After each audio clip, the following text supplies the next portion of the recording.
Hi friends, welcome to the mom lifestyle. இன்றைக்கி நான் உங்கள் கூட ரொம்பவே டேஸ்டி அண்ட் ரொம்பவே டிஃப்ரெண்ட்டான ஒரு ரெசிபி தான் ஷேர் பண்ண போகிறேன். அண்ட் வீடியோவை ஸ்கிப் பண்ணாமல் பாருங்கள், ரொம்ப குட்டி வீடியோ தான்.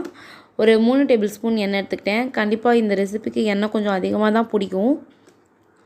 நம்ம வந்துட்டு ரஃப்பாக சாப் பண்ண வெண்டைக்காய் இருக்கு இல்லையா, நல்லா க்ளீன் பண்ணிவிட்டு நான் சாப் பண்ணியிருக்கேன். இது வந்துட்டு ஒரு 1/2 kg கம்மியாக இருக்குதுன்னு வச்சுக்கோங்களேன். நல்லா ட்ரை ரோஸ்ட் பண்ணிக்கலாம். ரொம்ப இல்லை, மொறுன்னு இல்லை, ஓரளவு வதங்கினா போதும். நான் அதோடய ஸ்கின் காட்டுறேன் பாருங்களேன், உங்களுக்கே டிஃப்ரெண்ட் தெரியும்.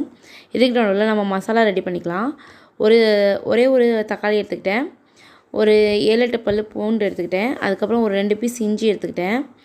அண்ட் மசாலா பார்த்திங்கன்னா பெருசாக எதுவும் இல்லை, உப்பு அண்ட் சில்லி பவுடர், அதுக்கப்புறம் மல்லித்தூள் இருக்கு இல்லையா, அதுதான், அவ்வளோதான்.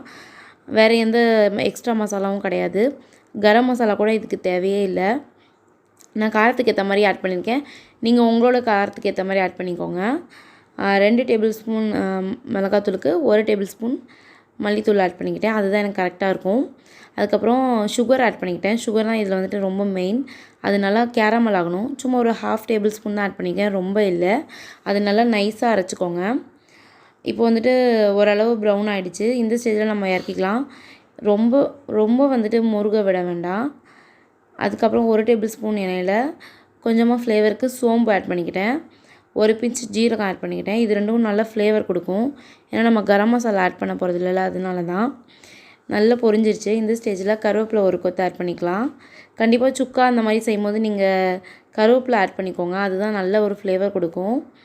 அண்ட் வந்துட்டு ஒரு பெரிய சைஸ் வெங்காயத்தை ஆட் பண்ணியிருக்கேன். ரஃப்பாக சாப் பண்ணிக்கோங்க, ரொம்ப பைனாலாம் வேண்டாம். ஃப்ளேவர்காண்டி ஒரு பிஞ்சு பெருங்காயத்தூள் ஆட் பண்ணியிருக்கேன். ரொம்ப அதிகமாக போட வேண்டாம், அதோடய ஃப்ளேவரே மாறிடும். நல்ல ஒரு ப்ரௌன் கலர் வந்துடுச்சு வெங்காயம். இந்த ஸ்டேஜில் நம்ம வெண்டைக்காவை ஆட் பண்ணிக்கலாம்.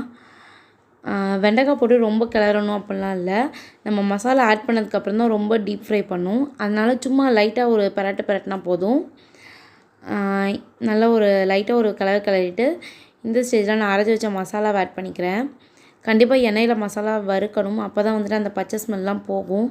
அதுக்காண்டி தான் நான் உடனே ஆட் பண்ணிடுறேன். அது இல்லாமல் நம்ம பின்னாடி ஆட் பண்ணால் கூட அந்த ஃப்ளேவர் நல்லா இருக்காது. நீங்கள் இந்த மாதிரி பண்ணும்போது தான் நல்லா ரோஸ்ட் ஆகி வரும். அந்த எண்ணெய்லாம் பிரிஞ்சு வரும்னு சொல்லுவாங்க இல்லையா, அந்த மாதிரி இருக்கணும்.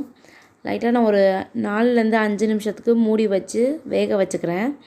இந்த ஸ்டேஜ் வந்துட்டு கண்டிப்பாக பண்ணியாகணும். அப்போ தான் வந்துட்டு வெண்டைக்காய் நல்லா அந்த மசாலா எல்லாமே வெந்து கொடுக்கும். நல்லா வெந்துருச்சு பாருங்கள், மசாலா அண்ட் வெண்டைக்காய் எல்லாமே. அந்த வெங்காயம் கூட நல்லா வந்துருச்சு. இதுக்கப்புறம் நம்ம ஃப்ளேமை நல்லா ஹையில் வச்சுட்டு ட்ரை ரோஸ்ட் பண்ணிக்கிட்டே இருக்கணும். நான் பதமாக தான் எடுத்துருக்கேன். உங்களுக்கு நல்லா மொறுன்னு வேணும்னா இன்னும் கூட நீங்கள் எக்ஸ்டெண்ட் பண்ணிக்கலாம். நான் இந்த ஸ்டேஜில் ஆஃப் பண்ணிட்டேன். கண்டிப்பாக இந்த ரெசிபி ரொம்ப டேஸ்ட்டாக இருந்துச்சு. நீங்கள் ட்ரை பண்ணி பார்த்துட்டு எப்படி இருந்துச்சுன்னு எனக்கு கமெண்ட் பண்ணுங்கள். இந்த வீடியோ உங்களுக்கு பிடிச்சதுன்னா நம்மளோட சேனலுக்கு சப்ஸ்கிரைப் பண்ண மறந்துடாதீங்க. Thank you. See you next video. Bye.